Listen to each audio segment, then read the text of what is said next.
Hello guys, so I just got myself a 370Z as a project car and there is many things wrong with it for now, but in today's episode I want to focus on the gauge cluster.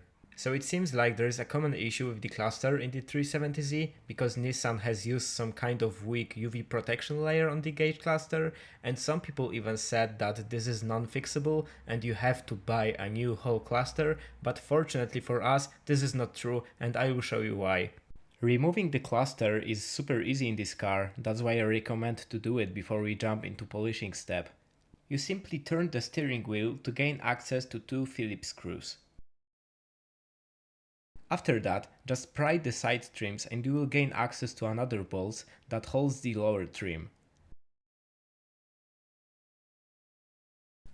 There is also one Phillips waiting for you underneath next to the steering lock lever, so take care of him as well. After that, you can pull the lower trim and you will gain access to four 10mm bolts holding the cluster itself. After unscrewing them, the only thing left is to unplug the harness and you're good to go.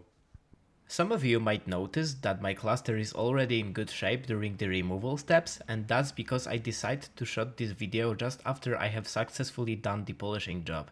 I will not show you full disassembly of the cluster itself, it is not required to achieve similar results, but if you still want to do it my way, I recommend checking a nice tutorial made by this YouTuber. This applies to every 370Z cluster, so you won't get confused. As I really wanted to focus on the job itself, I did not record every single step, but this process is very easy, yet time consuming. I'm only using two things, which is this particular polishing compound and microfiber towel. As you can see on the pictures, at the first glance, it might look like you completely destroyed the plastic parts, but you really need a lot of patience, as this is only the remaining of protection layer, and this will disappear completely after a few rounds of polishing.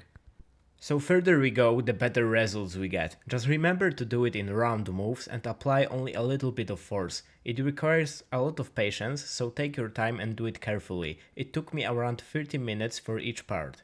The reassembly was a simply pleasure, and after that I can finally enjoy a brand new look of my cluster. I know it might sound stupid, but it really improves my driving experience, especially at night.